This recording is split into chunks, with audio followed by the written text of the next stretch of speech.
وَلَقَدْ يَسَّرْنَا الْقُرْآنَ لِلذِّكْرِ فَهَلْ مِن مُّدَّكِرٍ۔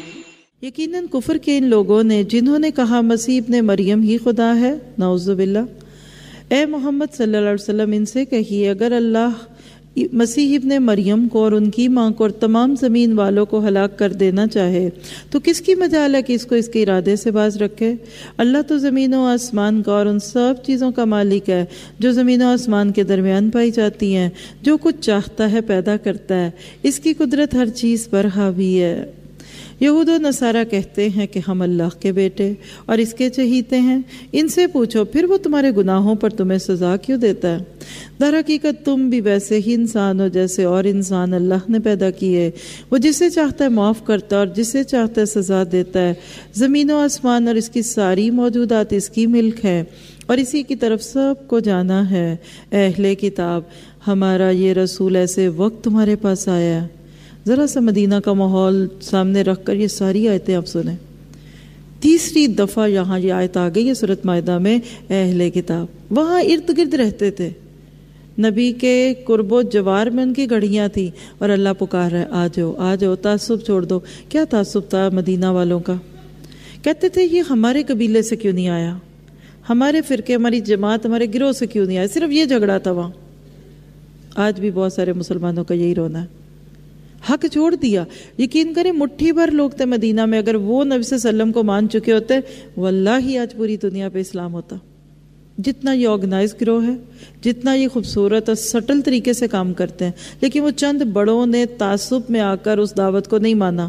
ہم کیوں مانیں؟ پھر لوگ کہیں گے لو جی یہ ان کی بات سنتے ہیں تو پھر ہم بھی سنیں، ہماری عزت کم ہو جائے گی۔ چودراہٹ کا مسئلہ تھا مدینہ والوں کا، اپنی لیڈرشپ جاتی تھی، لوگ کہیں گے اچھا جی ان کو بھی اس سے فائدہ ہو رہا ہے، پھر ہمیں بھی ان سے فائدہ ہوگا، اس طرح کی باتیں کرنے والے۔ لیکن دیکھیے پوری نسل پیچھے انہوں نے دین سے دور چھوڑ دی۔ تو اللہ تعالیٰ بار بار دعوت دے رہے ہیں مان جاؤ اس رسول کو، یہ تمہارا دشمن نہیں ہے، یہ اسی مشن کا راہی بن کر آیا جس پہ تم تھے کل تک، لیکن آج تم اپنے ناموں اور اپنی ذاتوں کو بڑا کرنے میں پڑ گئے۔ فرمایا یہ تمہیں دین کی واضح تعلیمات دے رہا ہے، یہ تمہیں دین کی واضح تعلیمات دے رہا ہے، جبکہ رسولوں کی آمد کا سلسلہ ایک مدت سے بند تھا تاکہ تم یہ نہ کہہ سکو کہ ہمارے پاس کوئی بشارت دینے والا اور ڈرانے والا بن کر نہیں آیا۔ پس دیکھو اب وہ بشارت دینے والا اور ڈرانے والا آ گیا ہے۔ رونے کو نہیں دل کر رہا؟ دیکھیے آج ہم سب تو گناہ گار لوگ ہیں، کوئی ادھر بیٹھ کے نہیں قرآن سنے گا، نہ تو 4 گلی دور کسی اور کے پاس سنے گا، کوئی حرج نہیں۔ اب جب آپ سارے ہی کل کہیں اور چلے جائیں، اللہ کی قسم مجھے کوئی فرق نہیں پڑے گا اس سے، بس قرآن سنیں اور صحیح سنیں، وہ سنیں جس کے بعد خون گرم ہو، یہ نہیں کہ اور ٹھنڈے ہو جائے کہ چلو بڑے نیک ہیں۔ لیکن جب لوگ نبی کی موجودگی میں آپ کی قدر نہیں کرتے تھے، نبی کے دل پہ کیا گزرتی ہوگی؟ لیکن نا ہم جیسے تو بہت، نبی جیسا تو کوئی نہیں۔ وہ مدینہ میں رہتے ہوئے نبی سے فاصلے پہ مسجد نبوی کے بالکل قریب ان کی گڑیاں تھی، اللہ کے نبی کی بات سنتے تو سیکھ جاتے نا۔ آج ہم نہیں حسرت کرتے ہائے نبی کے دور میں ہوتے ہیں، کبھی مت مانگے، آج کے بعد کبھی یہ جملہ نہ بولیے گا کہ اللہ تو مجھے کبھی نبی کے دور میں کرتا۔ واللہ اس دور میں ہوتے تو نفاق کھل چکا ہوتا جیسے عبداللہ بن ابی کا کھلا تھا۔ یہ ہماری عزت کی جھوٹی شان اس لیے پڑی کہ ہم دور کے دور کے لوگ ہیں، جنہوں نے نہیں مانا انہوں نے نبی کے منہ سے سن کے نہیں مانا۔ ابو جہل کا کیا ایشو تھا؟ عبداللہ بن ابی کا کیا مسئلہ تھا؟ کعب بن مالک، کعب بن اشرف کا کیا ایشو تھا؟ اصل میں اندر سے بات اٹھتی ہے، بولنے والا کچھ نہیں کرتا۔ آپ کے اندر اگر طلب نہیں ہے، کوئی منہ کھول کے بھی پانی ڈالے گا پھر بھی گرا دیں گے۔ تو اللہ تعالیٰ ہمارے اندر اس کی طلب پیدا کر دے۔ فرمایا اب وہ بشارت دینے والا اور ڈرانے والا آ گیا اور اللہ ہر چیز پر قادر ہے۔ یاد کرو جب موسیٰ نے اپنی قوم سے کہا تھا کہ میری قوم کے لوگوں، اللہ کی اس نعمت کا خیال کرو جو اس نے تمہیں عطا کی تھی۔ اس نے تم میں نبی پیدا کیے، تم کو فرما روا بنایا اور تم کو وہ کچھ دیا جو دنیا میں کسی کو نہ دیا تھا۔ آج ہمیں بھی دیا اللہ نے، الحمدللہ۔ لیکن آج دنیا کا نقشہ کیا دکھتا ہے؟ ہمیں ایسا کیوں لگتا ہے کہ سب کچھ اللہ نے گوروں کو دیا؟ رنگ بھی ان کے گورے، آنکھیں بھی ان کی بڑی، سڑکیں بھی ان کی صاف، ہاسپٹل بھی ان کے خوبصورت. کیا آج وہ شکوہ نہیں سمجھ آتا کہ رحمتیں ہیں تیری اغیار کے کاشانوں پہ، برق گرتی ہے بیچارے مسلمانوں پہ. یہ سبق بھی اپنے بچوں کو پڑھا کے جائیں، کیونکہ آج ہماری نوجوان نسل کنفیوزڈ ہے، اور کنفیوژن کی وجہ سمجھ آتی ہے کہ اسلام کا عروج نہیں دیکھا. وہ کہتے ہیں اگر وہ غلط ہیں تو پھر وہ کامیاب کیوں ہیں، اگر وہ کافر ہیں تو پھر ان کے ملکوں میں اتنا سکون کیوں ہے. تو اس کی وجہ سمجھ لیں. اللہ کو نام سے کچھ نہیں کام. مسلمان اچھا کام کرے گا دنیا میں عزت پائے گا، کافر دنیا میں اچھا کام کرے گا وہ بھی عزت پائے گا، اور مسلمان دنیا میں بگڑ جائے گا، خراب کام کرے گا یا کام کرنا چھوڑے گا وہ بھی تھپڑ کھائے گا. آج ہم اللہ کی پکڑ کا شکار ہیں. اللہ تعالی ہمیں اپنی رحمت میں لے لے. اے برادران قوم، اس مقدس سرزمین میں داخل ہو جاؤ جو اللہ نے تمہارے لیے لکھ دی ہے. پیچھے نہ ہٹو ورنہ ناکام و نامراد پلٹو گے. انہوں نے جواب دیا، موسیٰ وہاں تو بڑے زبردست لوگ رہتے ہیں. قوم مالکہ کی طرف اشارہ. یاد رکھیے کہ جب فرعون ڈوب گیا تو بنی اسرائیل کا اگلا ٹارگٹ کیا تھا؟ وہ بیت المقدس تھا. موسیٰ علیہ السلام کے ذریعے اللہ نے وعدہ بھی دے دیا تھا، بس ایک دفعہ اٹھ کے چل پڑو، مدد تمہاری میں کروں گا. پکا وعدہ کہ تم اس زمین میں داخل ہو گئے. لیکن جتنا عرصہ یہ فرعون کے چنگل میں رہے تو بیت المقدس کے ارد گرد ایک قوم آباد ہوگی جس کا نام عمالقہ تھا. بڑے سپر پاور قسم کے لوگ تھے. اب بنی اسرائیل کو کیا تھا؟ بس صرف ایک خانہ پوری کے لیے ہتھیار پکڑ کر اس جگہ جانا تھا. اور اللہ کے وعدے ہیں کہ اللہ ایمان والوں کی مدد کرتا ہے. اللہ نے مدد کر دینی تھی، لیکن غلامی میں بدل جاتا ہے قوموں کا ضمیر. فرعون کی غلامی میں رہنے کی وجہ سے بنی اسرائیل سست، کمزور اور حوصلے ہارے ہوئے تھے. تو اب ذرا دیکھیے کہ جملے کیا بول رہے ہیں نبی کے سامنے. کہنے لگے، موسیٰ وہاں تو بڑے زبردست لوگ رہتے ہیں، ہم وہاں ہرگز نہ جائیں گے جب تک وہ وہاں سے نکل نہ جائیں. یعنی دشمن سے کو بڑے باعزت طریقے سے خود ہی نکل جائیں. وہ نکل جائیں گے تو ہم فتح کا جشن مناتے ہوئے ہاتھ میں جھنڈے پکڑتے ہوئے نکل جائیں گے. ہاں وہ نکل گئے تو ہم داخل ہونے کو تیار ہیں. ذرا سے اس جملے پہ غور کریں. کل بنی اسرائیل کا یہ جملہ آج کے مسلمان کا نہیں بن گیا. انا ہا ہونا قائدون، ہم تو بیٹھے ہیں، ہمیں تو فیشل کرانا ہے، ہمیں تو ابھی مہندی کی پلیٹیں سجوانی ہیں، ہمیں تو ابھی دعوت پکانی ہے، اور دین وہ اللہ خود کر لے گا. ہر اچھا کام کہتے ہیں اللہ کرے گا، اور ہر اپنی مرضی کا کام ہم خود کرتے ہیں. آج بھی تیہ کے اندر سے گزر رہے ہیں مسلمان. اللہ تعالی ہماری اصلاح فرما دے. سستیاں دور کرنی پڑیں گی. اب سارے سست تھے، اس میں صرف 2 لوگوں کو اللہ نے چنا، اور وہ کون تھے ذرا سا دیکھیے گا. اور کیا کہا کہ یہ وہ لوگ ہیں جن پہ اللہ نے انعام کیا. آیت 23، قال رجلان من الذین یخافون انعم اللہ علیہما.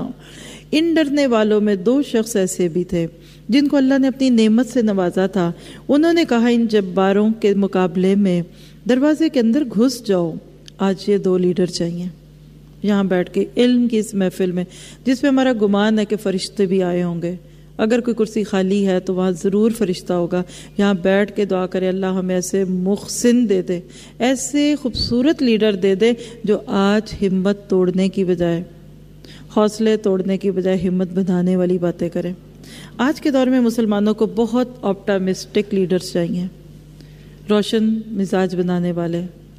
اور اگر آپ ہر وقت اسلام کو برا کہیں اور پاکستان کو برا کریں تو جو رہا سہا کانفیڈنس ہماری نسلوں کا وہ ضائع ہو جائے گا. تو کہیے انشاءاللہ اسلام پنپے گا، انشاءاللہ مسلمان ابھریں گے. اور واللہ کب تک سوتے؟ 400 سال ہو گئے اس امت کو سوئے ہوئے. اتنا سونے کے بعد تو بندہ اٹھ ہی جاتا ہے. آپ دیکھیے جاگنے کی نسبت سونے کا وقت کم ہوتا ہے نا. ہم 1000 سال جاگے تھے پہلے، ہم نے خوب کام کیا. انشاءاللہ آگے جا کے کوٹ کروں گی کہیں نہ کہیں کہ آج دنیا کو جو ملا ہوا یہ ملا کن سے ہے؟ یہ آپ کے میرے ماں باپ سے ملا.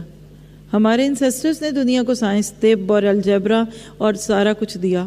یہ تو آج ہم سست بیٹھے ہیں، ایک ٹیلی فون نہیں بنا سکتے، وہ بھی غیروں سے خریدتے ہیں.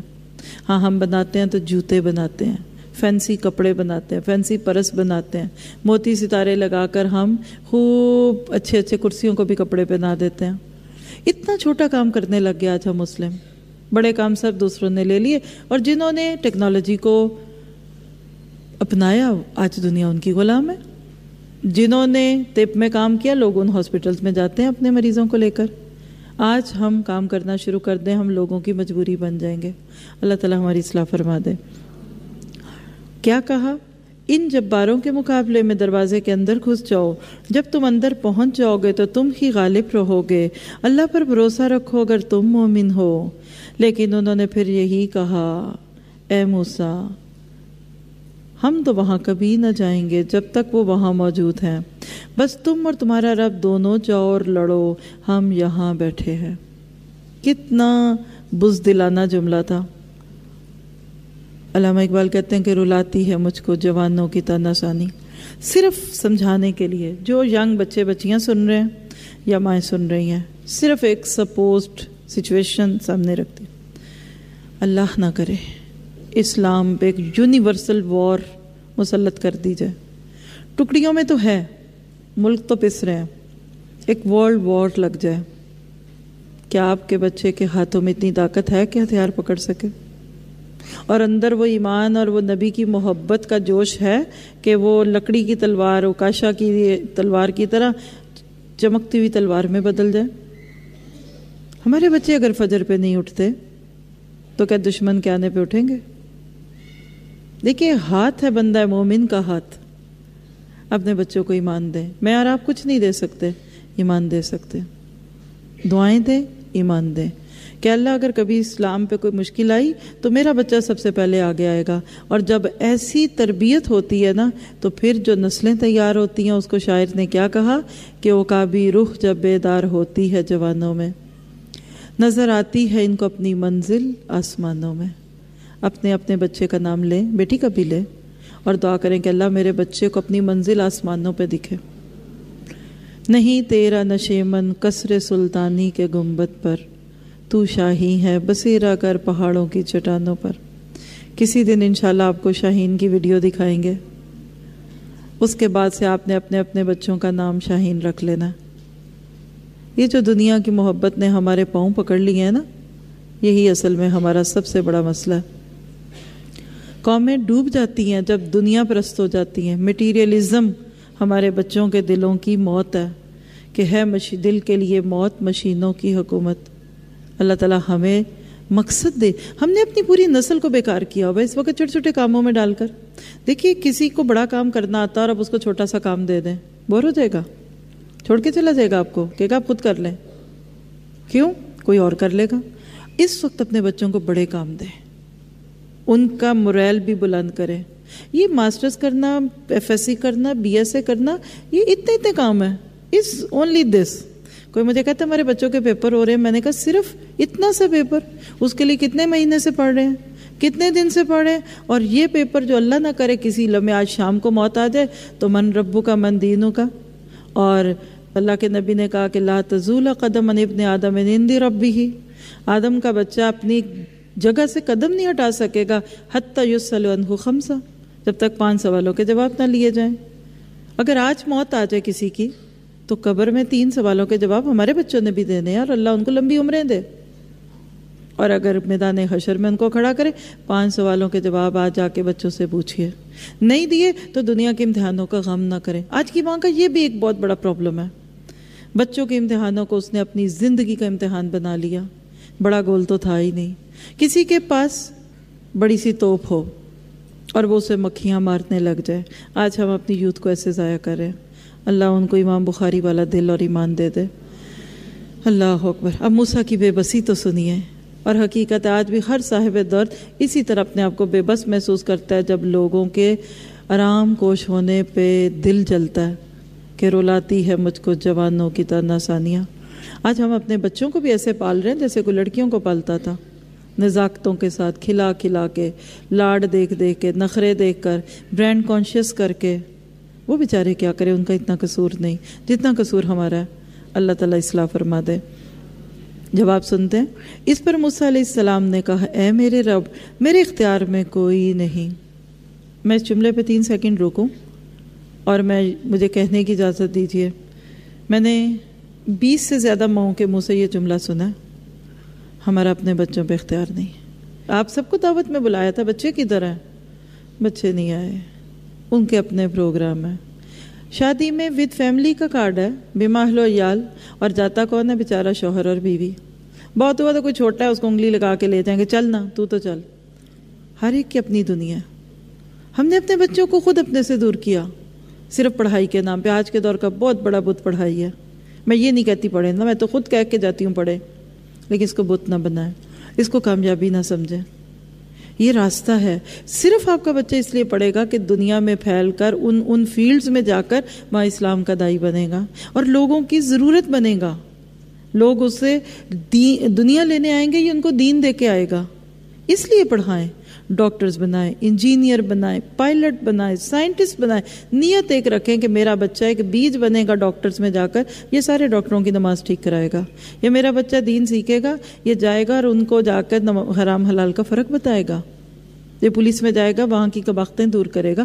ہر فیلڈ میں بھیجیے اپنے بچوں کو. شرط ایک ہے کہ ان کو سکھا کر بھیجیں. اللہ تعالیٰ آسان کر دے. موسیٰ بھی بے بس تھے، آج بھی ماں باپ بے بس ہے. اللہ اس بے بسی کو دور کر دے. فرمایا مگر یا تو میری اپنی ذات یا میرا بھائی. یعنی موسیٰ کہتے ہیں یا تو میں چلا جاؤں گا یا میرا بھائی چلا جائے گا. یہ ساری قوم بیٹھی ہے ادھر کہ انہا ہا ہنا قائدون، ہم نہیں جا سکتے. بس تو ہمیں ان نافرمان لوگوں سے الگ کر دے. اللہ نے جواب دیا اچھا تو وہ ملک 40 سال تک ان پر حرام ہے، یہ زمین میں مارے مارے پھریں گے. لکھ لیں اس کو. آج امت مسلمہ ماری ماری پھر رہی ہے. باتیں تو کڑوی ہیں لیکن سچ ہے کہ وہ کہتے ہیں نا کہ چمن میں میری تلخ نوائی گوارا کر، کہ زہر بھی کرتا ہے کبھی کار تریا کی. خوش ہونا ہے تو بہت ساری وجوہات ہیں، اور جلنا کڑنا ہے تو دنیا کے نقشے پہ لکھا ہوا ہے. ہر خبر کی جھلکی میں آج مسلمان کا نام ایک نشان عبرت بنا پڑا ہے، اور ہم مزے کر رہے ہیں، موجیں کر رہے ہیں. ان نافرمانوں کی حالت پر ہرگز ترس نہ کھاؤ. اللہ تعالی ہمیں نافرمانیوں سے بچا دے. آگے ایک واقعہ ہے، دنیا کا پہلا قتل. اور جس قوم کے قصے پڑھ رہے ہیں نا، ان کی تو ہسٹری ساری قتل پہ لگی ہوئی ہے. نبیوں تک تو قتل کرنے کے دعوے انہوں نے کیے. تو حابیل قابیل 2 بھائی تھے، کسی وجہ سے بیچ میں اختلاف ہوا. اصل میں جو میسیج اس میں سے آپ نے اور میں نے لینا ہے وہ کیا ہے کہ انما یتقبل اللہ من المتقین. اللہ تقوی کی قربانیاں قبول کرتا ہے. اپنے اندر تقوی لائیں گے تو انشاءاللہ ہماری بھی چھوٹی چھوٹی قربانیاں قبول ہوں گی. پڑھتے ہیں.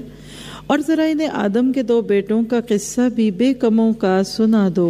وَاتْلُ عَلَيْهِمْ نَبَأَ بَنِي آدَمَ بِالْحَقِّ إِذْ قَرَّبَا قُرْبَانًا. کیسے ہے وہ کہانی؟ جب ان دونوں نے قربانی کی تو ان میں سے ایک کی قربانی قبول کی گئی اور دوسرے کی نہ کی گئی. اس نے کہا میں تجھے مار ڈالوں گا. اس نے جواب دیا عورت اللہ تو متقیوں ہی کی نظریں قبول کرتا ہے. کوئی قربانی دیں چاہے عید الاضحیٰ پہ بکرے کی، اس سے پہلے اس جملے کو یاد رکھیں، تقوی کے بغیر کوئی بھی قربانی قبول نہیں ہوگی. اور ان دونوں کے بیچ میں کیا تھا؟ حسد تھا. اچھا لوگوں نے کہانی بنائی، دونوں ایک ہی لڑکی سے شادی کرنا چاہتے تھے. ایک تو مجھے کبھی نہیں سمجھ آیا ہمارے انڈو پاک کلچر کا ایشو کیا ہے. ہر سٹوری میں عورت چاہیے. ابھی آپ جب پڑھیں گے نا حضرت یوسف، آپ بعد میں آ کے مجھ سے پوچھیں گے یہ زلیخا سے شادی ہو گئی تھی یوسف کی. یہاں بھی لوگوں نے عورت کا نام لیا، حالانکہ دور دور تک اس کا کوئی تذکرہ بھی نہیں ہے. اور یہ بھی عورت کو ذرا سا لٹ ڈاؤن کرنے کی وجہ ہے کہ یہی جھگڑے کراتی ہے. کوئی بھی وجہ تھی، بس قربانی کے قبول ہونے نہ ہونے کی بات تھی. اور اللہ کے نبی نے فرمایا جب 2 مسلمان تلواریں لے کر بھیڑ گئے تو قاتل اور مقتول دونوں جہنمی ہیں. صحابہ نے پوچھا قاتل تو سمجھ آتا ہے، مقتول کیوں جہنمی ہے؟ فرمایا اس لیے کہ وہ بھی تو اپنے ساتھی کے قتل پر حریص تھا. بخاری کی روایت ہے. تو مسلمان کو مسلمان کے خلاف خاص طور پہ اللہ رب العالمین سے ڈرتا ہے، دوسروں پہ ہاتھ اٹھانے سے روکنا ہے. آخرکار اس کے نفس نے اپنے بھائی کے قتل کو اس کے لیے آسان کر دیا اور شامل ہو گیا جو نقصان اٹھانے والے ہیں. پھر اللہ نے ایک کوا بھیجا جو زمین کھودنے لگا تاکہ اسے بتائے کہ اپنے بھائی کی لاش کو کیسے چھپائے. اس کو بھی نوٹ کیجئے گا، جانور کو دیکھ کر کہہ رہا میں اس جیسا نہیں ہوا، لیکن بھائی کے صبر کو دیکھ کر نہیں کہہ رہا کہ میں بھائی جیسا ہو جاتا. کیا کہ میں اپنے بھائی کی لاش کو چھپانے کی تدبیر نکال لیتا. اس کے بعد وہ اپنے کیے پر بہت پچھتایا. اسی وجہ سے بنی اسرائیل پر ہم نے یہ فرمان لکھ دیا تھا کہ جس نے کسی انسان کو خون کے بدلے یا زمین میں فساد پھیلانے کے سوا کسی اور وجہ سے قتل کیا، اس نے گویا تمام انسانوں کو قتل کر دیا. اور جس نے کسی کی جان بچائی، اس نے گویا تمام انسانوں کو زندگی بخشی. میرا حال میڈیکل پروفیشن کی خوبصورتی کے لیے اس سے خوبصورت آیت نہیں ہے. لوگوں کی جان بچوائیں، ان کا علاج کریں اور ساتھ اچھی انسٹرکشنز بھی دیں کہ تمہیں اللہ نے زندگی دی ہے، اللہ کے بندے بن کے جیو۔ میرا لے لوگ دو شخصیات کی بات ضرور سنتے ہیں، ایک استاد کم و بیش سن ہی لیتے ہیں کچھ نہ کچھ، اور دوسری ڈاکٹر کے کہنے پہ تو اسٹریچر پہ لیٹ بھی جاتے ہیں، بے ہوش تک ہو جاتے ہیں۔ تو ڈاکٹرز کو بھی اپنا پارٹ پلے کرنا چاہیے۔ اگر آپ علم لے کر میڈیکل پروفیشن میں جائیں گے تو انشاءاللہ آپ ان مریضوں کے جسمانی علاج کے ساتھ ساتھ ان کا روحانی علاج بھی کریں گے۔ مگر ان کا حال یہ ہے کہ ہمارے رسول پہ در پہ ان کے پاس کھلی ہدایات لے کر آئے، پھر بھی ان میں سے اکثر لوگ زمین میں زیادتیاں کرنے والے ہیں۔ اللہ ہمیں زیادتی سے بچائے۔ جو لوگ اللہ اور اس کے رسول سے لڑتے ہیں اور زمین میں اسی لیے تگ و دو کرتے پھرتے ہیں کہ فساد برپا کریں، ان کی سزا یہ ہے کہ قتل کیے جائیں یا سولی پر چڑھائے جائیں، یا ان کے ہاتھ اور پاؤں مخالف سمتوں سے کاٹ دیے جائیں، یا وہ جلا وطن کر دیے جائیں۔ یہ ڈکیتی کی سزا ہے۔ یہ ذلت و رسوائی تو ان کے لیے دنیا میں ہے، اور آخرت میں ان کے لیے اس سے بڑی سزا ہے۔ مگر جو لوگ توبہ کر لیں، کتنا پیارا دین ہے، بڑے سے بڑے گناہ کے بعد توبہ کا دروازہ کھلا رہتا ہے۔ قبل اس کے کہ تم ان پر قابو پاؤ، تمہیں معلوم ہونا چاہیے کہ اللہ معاف کرنے والا اور رحم فرمانے والا ہے۔ اے لوگو جو ایمان لائے ہو اللہ سے ڈرو، اے لوگو جو ایمان لائے ہو اللہ سے ڈرو، اور اس کی جناب میں باریابی کا ذریعہ تلاش کرو، اور اس کی راہ میں جد و جہد کرو۔ کر رہے ہیں نا پر، یعنی اللہ کا قرب لو، وسیلہ تلاش کرو۔ آپ دیکھیے کہ آپ کا ادھر آ کے بیٹھنا اور اپنی زندگی کے معمولات کو تھوڑا سا ادھر ادھر کرنا، انشاءاللہ آپ کو اللہ کا قرب دے گا۔ شاید کہ تمہیں کامیابی نصیب ہو، ہم بھی دعا کرتے ہیں کہ اللہ ہمیں یہ کامیابی دے۔ شروع میں آپ یہاں علم لینے آئے تھے، آہستہ آہستہ آپ کو مزہ آنے لگے گا۔ کتنے لوگ میری اس بات کی تصدیق کرتے ہیں؟ ماشاءاللہ۔ تو پھر علم بھی تو تھوڑا سا لے لیں۔ کس کس کو بھی بوجھ لگتا ہے بیٹھنا؟ مشکل، کمر نہیں جھکتی، کچھ کہتے ہیں نا ہم بیٹھ نہیں سکتے، میں کہتی ہوں اب لیٹ جائیں، نہیں لیٹ بھی نہیں سکتے، کھڑے ہو جائیں۔ گھر میں کیا کرتے ہیں آپ نے، وہ کر لیں ادھر۔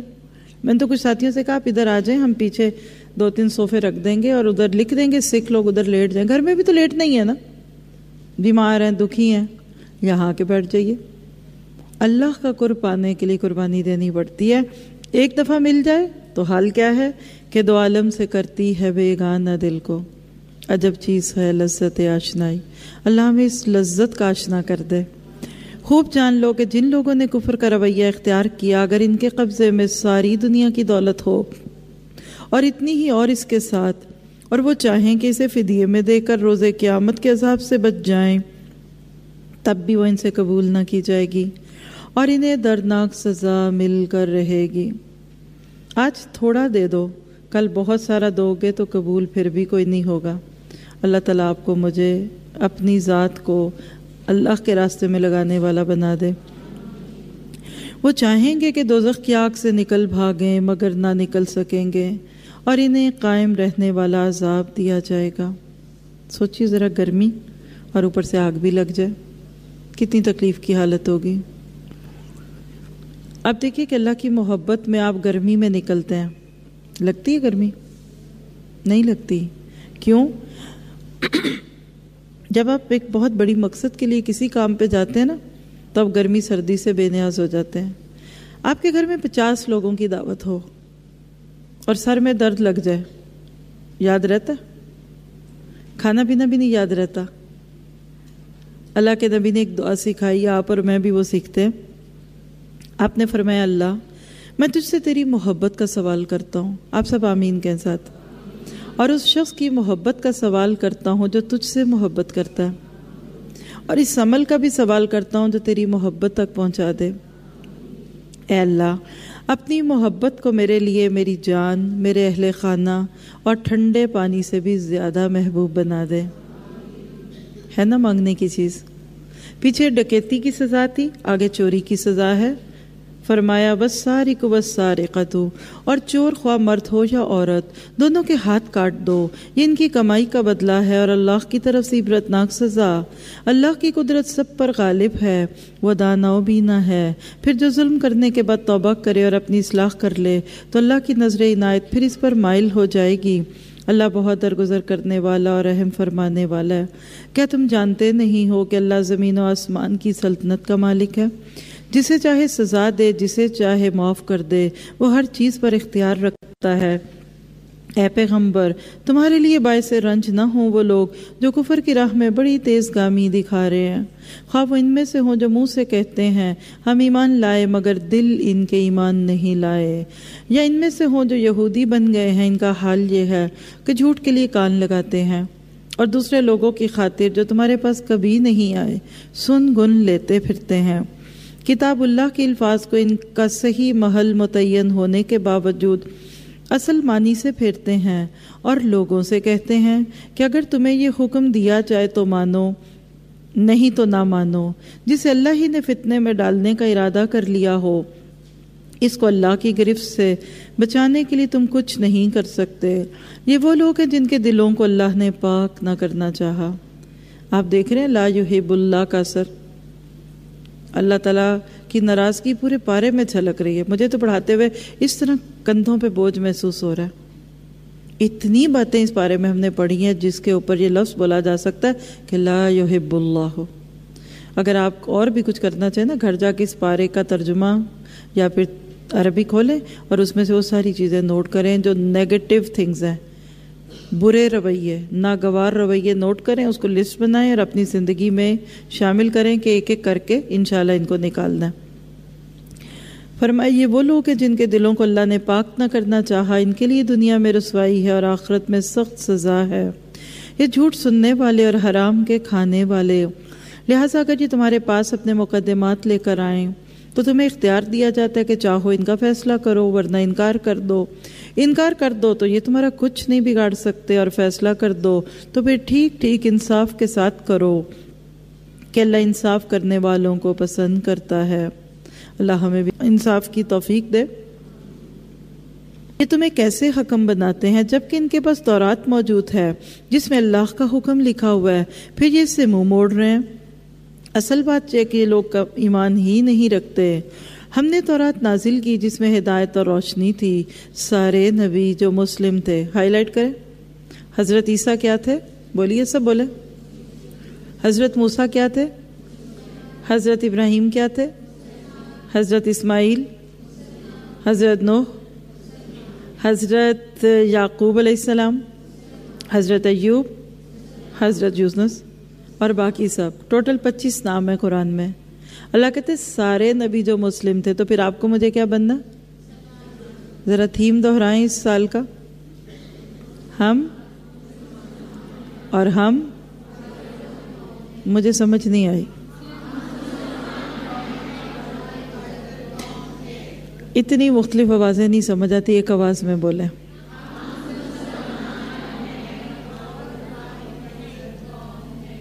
کل ان کو پریکٹس کرائیں، ذرا ان کے پیچھے بولیں، اتنی دفعہ اس مہینے میں یہ جملہ بولیں اور سنیں کہ آپ کے دل کی پکار بن جائے انشاءاللہ تعالی۔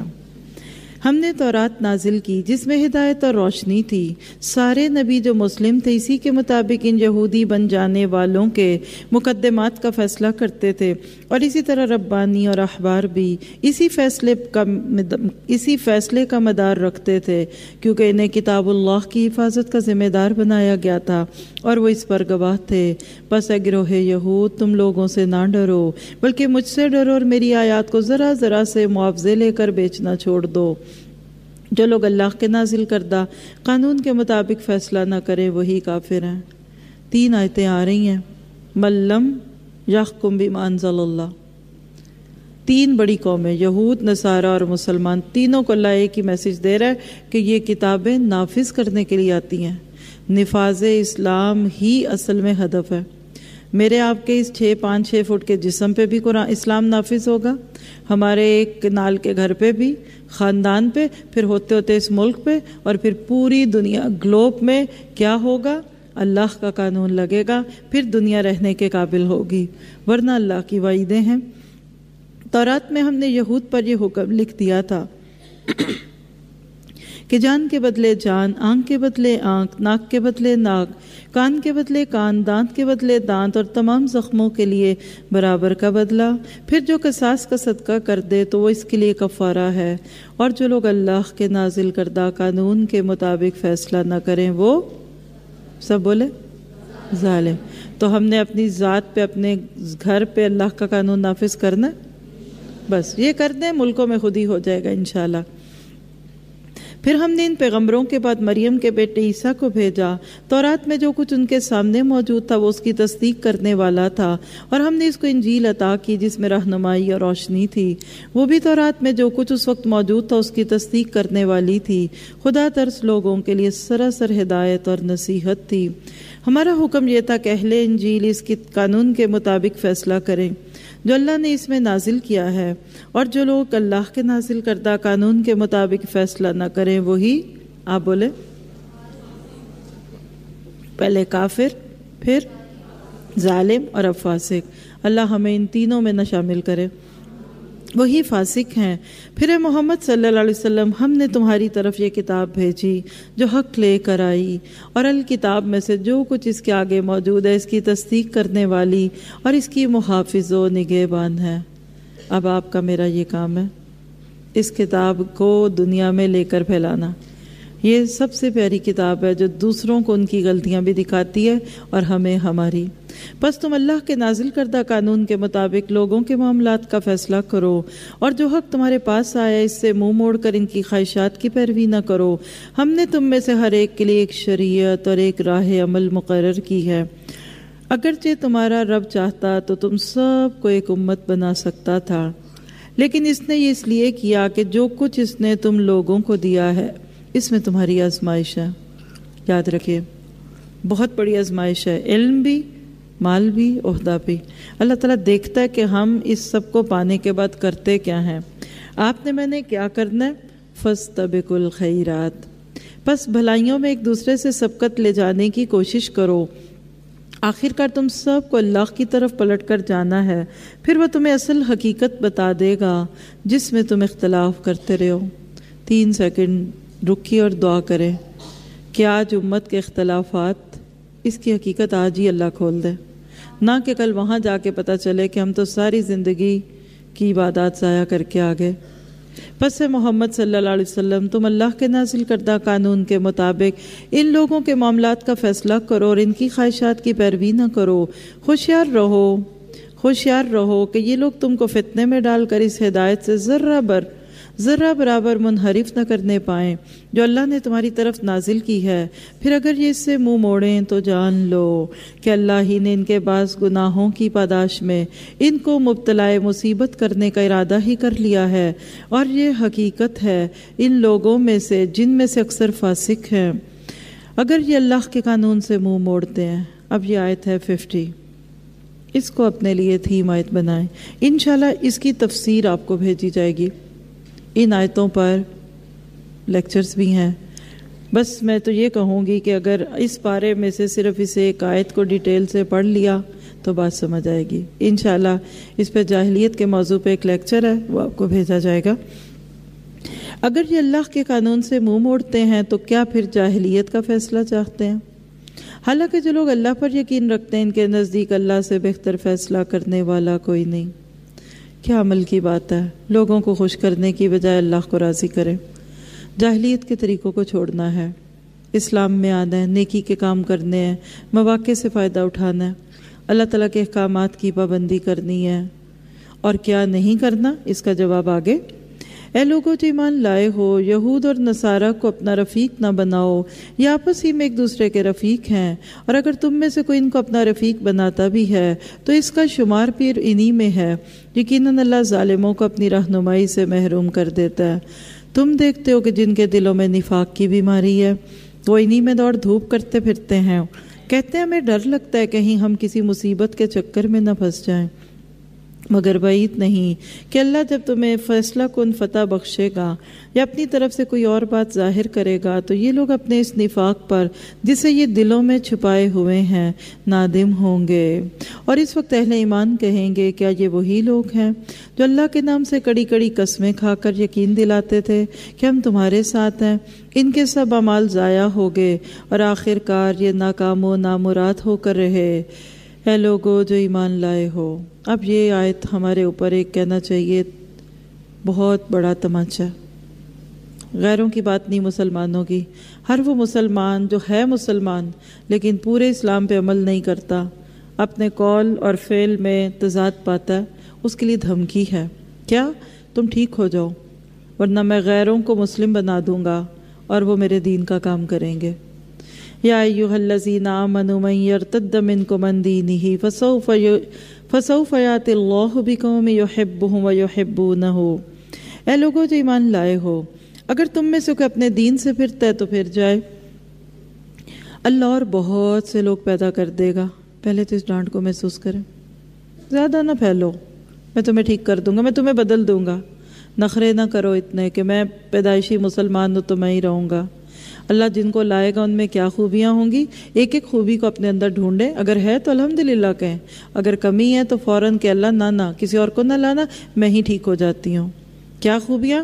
جو اللہ کو محبوب ہوں گے اور اللہ ان کو محبوب ہوگا. دعا کریں اللہ ہمیں محبوب بنا دے اور ہم اس کے محبوب بن جائیں. ہر بات پہ آمین کہیں تاکہ اللہ ہماری اس دعا کو قبول کرے. جو مومنوں پر نرم اور کفار پر سخت ہوں گے، جو اللہ کی راہ میں جد و جہد کریں گے اور کسی ملامت کرنے والے کی ملامت سے نہ ڈریں گے. یہ اللہ کا فضل ہے، جسے چاہتا ہے عطا کرتا ہے. اللہ وسیع ذرائع کا مالک اور سب کچھ جانتا ہے.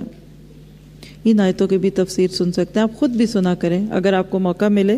ایپ سے یا ویب سائٹ سے جا کر سبیل الجنہ یا کسی بھی تفسیر کے سیٹ میں سے نمبر ڈال کر ان آیتوں کی تفسیر سن لیں. اس میں بھی ایک خزانہ چھپا ہوا ہے، اور حقیقت ہے ان آیتوں کا حق صرف ہم ترجمہ پڑھ کے نہیں ادا کر سکتے، اور انشاءاللہ آپ پڑھیں گے اور آپ پہلے بھی پڑھ چکے ہوں گے. اللہ تعالیٰ اب عمل والا بنا دے. تمہارے رفیق تو حقیقت میں صرف اللہ اور اس کا رسول اور وہ اہل ایمان ہیں جو نماز قائم کرتے، زکوٰۃ دیتے اور اللہ کے آگے جھکنے والے ہیں، اور جو اللہ اور اس کے رسول اور اہل ایمان کو اپنا رفیق بنا لے. اسے معلوم ہو کہ اللہ ہی کی جماعت غالب رہنے والی ہے. اے اللہ تو ہمیں حزب اللہ میں شامل کر لے. اے لوگوں جو ایمان لائے ہو، تمہارے پیش رو اہل کتاب میں سے جن لوگوں نے تمہارے دین کو مذاق اور تفریح کا نشانہ بنا لیا، انہیں اور دوسرے لوگوں کو اور انہیں اور دوسرے کافروں کو اپنا دوست اور رفیق نہ بناؤ. اللہ سے ڈرو اگر تم مومن ہو. جب تم نماز کے لیے اعلان کرتے ہو تو یہ اس کا مذاق اڑاتے ہیں، اس سے کھیلتے ہیں. اس کی وجہ یہ ہے کہ وہ عقل نہیں رکھتے. سورت کے شروع میں سنا تھا نا کہ شاعر اللہ کا مذاق نہیں اڑانا چاہیے. یہاں ان کے مذاق اڑانے کی بات ہے. ایک شخص تھا مدینہ میں، جب اذان ہوتی تو ہنستا، اور جب اشہد اللہ الہ الا اللہ اشہد ان محمد رسول اللہ ہوتا تو اللہ کے نبی کے بغض اور نفرت میں کہتا جھوٹا جل کے راکھ ہوا. اللہ کا کرنا دیکھیے اس کی بات اس کے حق میں کیسے پوری ہوئی. ایک رات اس کی لونڈی نے چراغ گل کرنا چھوڑ دیا، یعنی ایک رات اس کی لونڈی چراغ گل کرنا بھول گئی. رات کو اس کے گھر میں آگ لگی اور وہ خود اپنی اسی گھر میں جل کے راکھ ہو گیا. تو کل بھی جنہوں نے توہین رسالت کی، نبی کو گالیاں دیں، وہ جل کے راکھ ہوئے. اللہ آج بھی اسی پہ قادر ہے. ہمیں اپنا کام کرنا ہے کہ اپنے پیارے نبی کا بہترین کردار لوگوں کے سامنے لانا ہے، اپنے عمل کی صورت میں بھی اور ان کی سیرت کو عام کر کے بھی. ان سے کہو اے اہل کتاب، تم جس بات پر ہم سے بگڑے ہو وہ اس کے سوا اور کیا ہے کہ ہم اللہ پر اور دین کی اس تعلیم پر ایمان لے آئے جو ہماری طرف نازل ہوئی. یا آپ بھی ہر اس سے کہہ سکتے ہیں جو آپ کے قرآن پڑھنے پہ ناراض ہے یا نہیں چاہتا کہ آپ آئے کہ ہمارا قصور کیا ہے، ہم تو قرآن کی تعلیم لے رہے ہیں. اور یاد رکھیے کہ کچھ نہ کچھ لوگ ضرور ناراض ہوں گے آپ کا اس قرآن کو پڑھنے پہ، تو اللہ تعالیٰ ان کی ناراضگی کو رضامندی میں بدل دے. اور ہم سے پہلے بھی نازل ہوئی تھی اور تم میں سے اکثر لوگ فاسق ہیں. پھر کہو کیا میں ان لوگوں کی نشاندہی کروں جن کا انجام اللہ کے ہاں فاسقوں کے انجام سے بھی بدتر ہے. وہ جن پر اللہ نے لعنت کی، جن پر اس کا غضب ٹوٹا، جن میں سے بندر اور سور بنائے گئے، جنہوں نے طاغوت کی بندگی کی، ان کا درجہ اور بھی زیادہ برا ہے اور وہ سوا اس سبیل سے زیادہ بھٹکے ہوئے ہیں. اللہ ہمیں مزید بھٹکنے سے بچا دے. جب یہ تم لوگوں کے پاس آتے ہیں تو کہتے ہیں ہم ایمان لائے، حالانکہ کفر لیے ہوئے آئے تھے اور کفر ہی لیے ہوئے واپس گئے. اور اللہ خوب جانتا ہے جو کچھ دلوں میں چھپائے ہوئے ہیں. تم دیکھتے ہو کہ ان میں سے بکثرت لوگ گناہ اور ظلم و زیادتی کے کاموں میں دوڑ دھوپ کرتے پھرتے ہیں اور حرام کے مال کھاتے ہیں. بہت بری حرکات ہیں جو یہ کر رہے ہیں. کیوں ان کے علماء اور مشائخ انہیں گناہ پر زبان کھولنے اور حرام کھانے سے نہیں روکتے؟ اس کو ہائی لائٹ کریں. آج کے دور کے سارے قابل احترام علماء اور مشائخ کا بھی یہی کام ہے۔ معاشرے میں جو برائیاں ہیں اس پہ بات کیجیے، اپنی آپس کی جنگوں اور لڑائیوں کو پیچھے ڈال دیں، کیونکہ لوگ گناہ پہ گناہ کر رہے ہیں، بے حیائی دن بدن بڑھ رہی ہے، اور ہم فرقہ وارانہ بحثیں کر کے ایک دوسرے کو اوپر نیچے کرنے کی کوششوں میں ہیں۔ فرمایا یقیناً یہ بہت ہی برا کارنامہ زندگی ہے جو وہ تیار کر رہے ہیں۔ یہودی کہتے ہیں اللہ کے ہاتھ بندھے ہوئے ہیں، نعوذ باللہ، باندھے گئے ان کے ہاتھ اور لعنت پڑی ان پر اس بات کی بدولت جو یہ کرتے ہیں۔ اللہ کے ہاتھ تو کشادہ ہیں، جس طرح چاہتا ہے خرچ کرتا ہے۔ حقیقت یہ ہے کہ جو کلام تمہارے رب کی طرف سے تم پر نازل ہوا وہ ان میں سے اکثر لوگوں کی سرکشی اور باطل پرستی میں الٹے اضافے کا موجب بن گیا۔ دیکھیے، کھانا جتنا مرضی اچھا ہو، اگر کھانے والے کا اپنا پیٹ خراب ہو نا تو وہ کھانا ہضم نہیں ہوتا۔ کچھ لوگوں کو قرآن بھی ہضم نہیں ہوتا، اور اس کی پاداش میں ہم نے ان کے درمیان قیامت تک کے لیے عداوت اور دشمنی ڈال دی۔ جب کبھی یہ جنگ کی آگ بھڑکاتے ہیں اللہ اس کو ٹھنڈا کر دیتا ہے۔ اللہ آج کی بھی آگ کو ٹھنڈا کر دے۔ یہ زمین میں فساد پھیلانے کی سعی کر رہے ہیں، مگر اللہ فساد برپا کرنے والوں کو ہرگز پسند نہیں کرتا۔ اگر اس سرکشی کی بجائے یہ اہل کتاب ایمان لے آتے اور خدا ترسی کی روش اختیار کرتے تو ہم ان کی برائیاں ان سے دور کر دیتے اور ان کو نعمت بھری جنتوں میں پہنچاتے۔ اے اللہ ہماری برائیاں بھی ہم سے دور کر دے۔ کاش انہوں نے تورات اور انجیل اور ان دوسری کتابوں کو قائم کیا ہوتا۔ ذرا سا اس پہ آپ بھی افسوس کریں، کاش آج مسلمانوں نے اس قرآن کو عام کیا ہوتا، اس کو قائم کیا ہوتا۔ کون سی؟ جو ان کے رب کی طرف سے ان کے پاس بھیجی گئی تھی۔ ایسا کرتے تو ان کے لیے اوپر سے رزق برستا اور نیچے سے ابلتا۔ اگرچہ ان میں سے کچھ لوگ راست رو بھی ہیں، لیکن ان کی اکثریت سخت بدعمل ہے۔ بڑا پیارا قانون ہے اللہ کا۔ حدیث میں آتا ہے کہ ایک حد کا نافذ ہونا کسی ملک میں 40 سال کی بارش سے زیادہ وہاں سبزہ اور ہریالی لے کر آتا ہے۔ آپ کے اس پیارے ملک کی مہنگائی، غربت اور ڈراؤٹ یعنی جو قحط ہے، خشک سالی، یہ دور ہو سکتی ہے۔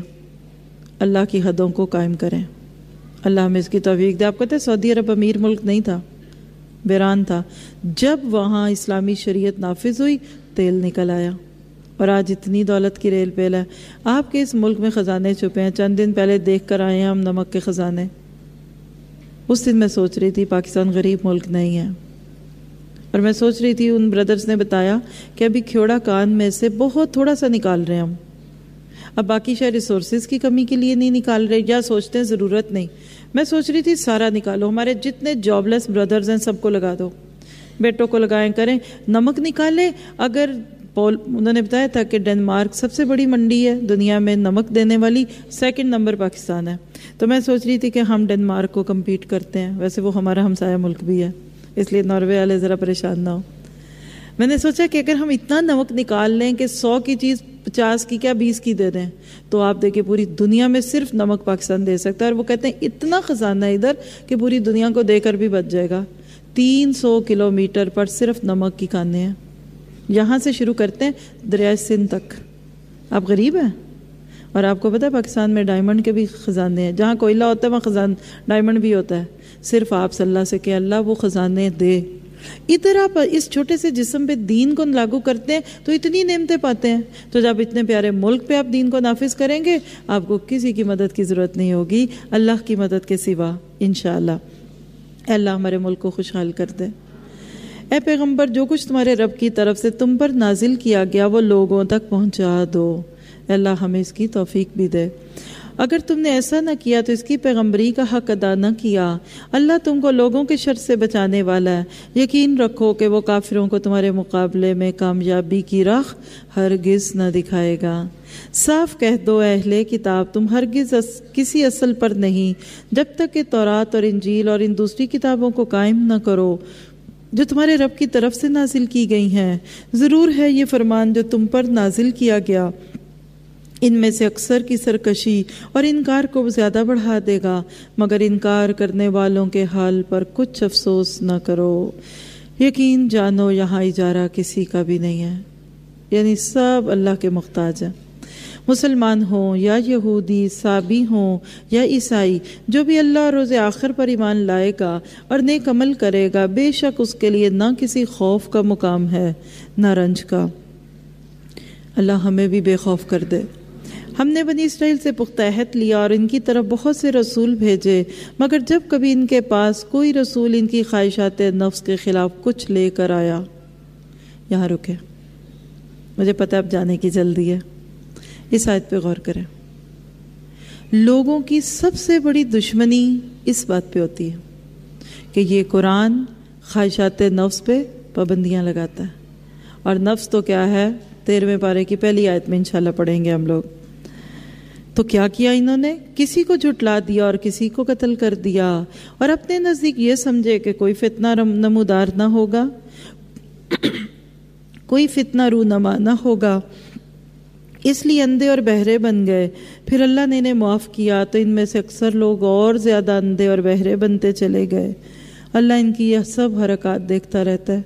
ہم بھی دعا کرتے ہیں اللہ ہمیں اس دین سے اندھا بہرا نہ کرنا۔ یقیناً کفر کیا ان لوگوں نے جنہوں نے کہا کہ اللہ مسیح ابن مریم ہے، حالانکہ مسیح نے کہا تھا کہ اے بنی اسرائیل، اللہ کی بندگی کرو جو میرا رب بھی ہے اور تمہارا رب بھی، جس نے اللہ کے ساتھ کسی کو شریک ٹھہرایا۔ اس پر اللہ نے جنت حرام کر دی اور اس کا ٹھکانہ جہنم ہے، اور ایسے ظالموں کا کوئی مددگار نہیں۔ یقیناً کفر کیا۔ دیکھیے اس سے بڑی دلیلیں کسی کو چاہیے؟ پچھلی قوموں کے ہر فعل پہ اللہ براہ راست کمنٹ دے رہا ہے کہ یہ کام کرنے والے کافر، وہ کافر۔ آپ کو مجھے کچھ کہنے کی ضرورت نہیں، رب جانے وہ جانے، آپ کا میرا کام اپنی اصلاح ہے۔ یقیناً کفر کے ان لوگوں نے جنہوں نے کہا کہ اللہ تین میں کا ایک ہے، حالانکہ ایک اللہ کے سوا کوئی اللہ نہیں۔ اگر یہ لوگ اپنی باتوں سے باز نہ آئے تو ان میں سے جس نے کفر کیا ان کو دردناک سزا دی جائے گی۔ پھر کیا یہ اللہ سے توبہ نہ کریں گے اور اس سے معافی نہ مانگیں گے؟ اللہ بہت درگزر فرمانے والا اور رحم کرنے والا ہے۔ اب حضرت عیسیٰ کا اصل مقام کیا ہے اس کا تذکرہ ہے۔ مسیح ابن مریم اس کے سوا کچھ نہیں کہ بس ایک رسول تھے۔ اور آپ سب کو کہوں، کہیں کسی کی کوئی کرسچین، عیسائی، نصرانی دوست ہو، ان آیتوں کا ترجمہ شیئر کر دیں ان کے ساتھ، بالکل واضح ہو کے پتہ چل جائے گا کہ حضرت عیسیٰ کا سٹیٹس کیا تھا۔ کیا تھے وہ؟ نمبر 1 رسول تھے۔ اس سے پہلے اور بھی بہت سے رسول گزر چکے۔ دوسری بات، ان کی ماں ایک راست باز عورت تھی اور وہ دونوں کھانا کھاتے تھے، یعنی انسان تھے۔ دیکھو ہم کس طرح ان کے سامنے حقیقت کی نشانیاں واضح کرتے ہیں، پھر دیکھو یہ کدھر الٹے پھیرے جاتے ہیں۔ ان سے کہو کیا تم اللہ کو چھوڑ کر ان کی پرستش کرتے ہو، جو نہ تمہارے لیے نقصان کا اختیار رکھتا ہے نہ نفع کا، حالانکہ سب کی سننے والا اور سب کچھ جاننے والا تو اللہ ہی ہے۔ کہو اے اہل کتاب، اپنے دین میں ناحق غلوف نہ کرو اور ان لوگوں کے تخیلات کی پیروی نہ کرو جو تم سے پہلے خود گمراہ ہوئے اور بہتوں کو گمراہ کیا اور سواء سبیل سے بھٹک گئے۔ اب دیکھیے دوسری بار اس بارے میں سواء سبیل کا جملہ ہے۔ بنی اسرائیل میں سے جن لوگوں نے کفر کی راہ اختیار کی، ان پر داؤد اور عیسیٰ ابن مریم کی زبان سے لعنت کی گئی، کیونکہ وہ سرکش ہو گئے تھے اور زیادتیاں کرنے لگے تھے۔ انہوں نے ایک دوسرے کو برے افعال کے ارتکاب سے روکنا چھوڑ دیا تھا۔ ہائی لائٹ کریں، آج ہم دوسرے کو برائی کرتا دیکھ کر روکتے ہیں؟ ہم کیا کہتے ہیں؟ اپنی بھلی نبیڑو، ایسی برے کیوں بنے، دشمن ہو جائیں گے؟ نہیں، اللہ کی نظر میں یہ بہت بڑا جرم ہے کہ آپ کسی کو برائی کرتا دیکھیں اور آپ کے کان پہ جوں بھی نہ رینگے، صرف رشتہ داری بچا کے آ جائیں، دوستیاں بچا کے آ جائیں۔ فرمایا برا طرز عمل تھا جو انہوں نے اختیار کیا۔ آج تم ان میں سے بکثرت ایسے لوگ دیکھتے ہو جو اہل ایمان کے مقابلے میں کفار کی حمایت اور رفاقت کرتے ہیں۔ آج بھی ہیں۔ ہر خوبی ان کو غیروں میں دکھتی ہے اور ہر خامی اسلام اور مسلمانوں میں دکھتی ہے۔ یقیناً بہت برا انجام ہے جس کی تیاری ان کے نفسوں نے ان کے لیے کی ہے۔ اللہ ان پر غضبناک ہو گیا ہے اور وہ ہمیشہ کے عذاب میں مبتلا ہونے والے ہیں۔ اگر فی الواقع یہ لوگ اللہ اور پیغمبر اور اس چیز کے ماننے والے ہوتے جو پیغمبر پر نازل ہوئی تھی تو کبھی اہل ایمان کے مقابلے میں کافروں کو اپنا دوست نہ بناتے، مگر ان میں سے تو اکثر لوگ اللہ کی اطاعت سے نکل چکے ہیں۔ تم اہل ایمان کی عداوت میں سب سے سخت یہود اور مشرکین کو پاؤ گے، اور ایمان لانے والوں کے لیے دوستی میں قریب ترین لوگوں کو پاؤ گے جنہوں نے کہا تھا کہ ہم نصارہ ہیں۔ یہ اس وجہ سے کہ ان میں عبادت گزار عالم اور تارک الدنیا فقیر پائے جاتے ہیں، اور ان میں غرور نفس نہیں ہے۔ کیا پتہ چلا کہ مسلمان کو دوست دشمن کا فرق بتانا چاہیے۔ تو یہ تھا چھٹا پارہ۔ سنا تو ہم نے بہت کچھ، سنایا بھی میں نے، اصل بات کیا، اثر کتنا ہوتا ہے؟ آپ کا کیا خیال ہے کہ آپ صرف یہ ترجمہ سن کے بدل جائیں گے اور میں آپ کو سنا کے بدل جاؤں گی؟ نہیں۔ ایک شعر سن لیجئے۔ پھول کی پتی سے کٹ سکتا ہے ہیرے کا جگر، مرد ناداں پر کلام نرم و نازک بے اثر۔ قرآن جتنی بھی نرمی سے ہمیں احکامات دے، اگر آپ کے میرے اندر نرمی نہیں ہے نا، اور ہم ماننے والے نہیں ہیں تو نہیں مانیں گے۔ تو اللہ سے دعا کرتے ہیں کہ یہ قرآن ہمارے دلوں میں سوراخ کرے اور ہم اس پہ عمل کرنے والے بن جائیں۔ کسی کی ریکویسٹ ہے کہ آج جمعے کا دن ہے تو دعا ضرور کرائیں، 2-3 منٹ میں کروا دیتی ہوں، اس امید پہ کہ آپ کل اپنے ساتھ اوروں کو بھی لے کر آئیں۔ شرط کے ساتھ دعا ہے، کرنی ہے۔ وہ کسی نے کہا نا دعا کرانی ہے، کہا کتنے پیسوں کی کرانی ہے؟ تو آپ بتائیں کتنے لوگوں والی دعا کرانی ہے؟ بہرحال، یا ربی لک الحمد کما ینبغی لجلال وجہک وعظیم سلطانک، ربنا ظلمنا انفسنا وان لم تغفر لنا وترحمنا لنکونن من الخاسرین، یا حی یا قیوم برحمتک نستغیث، اللہم استر عوراتنا وآمن رواتنا، اللہم الہمنی رشدی وعزنی من شر نفسی، اللہم زدنا علما، رب اشرح لی صدری ویسر لی امری واحلل عقدۃ من لسانی یفقہوا قولی، رب یسر ولا تعسر وتمم بالخیر۔ اے اللہ ہم سب کا یہاں بیٹھنا قبول فرما، یہاں آنا، بیٹھنا، سننا، پوری کوشش کرنا سیکھنے اور سکھانے کی، اس کو قبول فرما۔ کمی بیشی سے درگزر فرما، خامیوں کی اصلاح فرما دے۔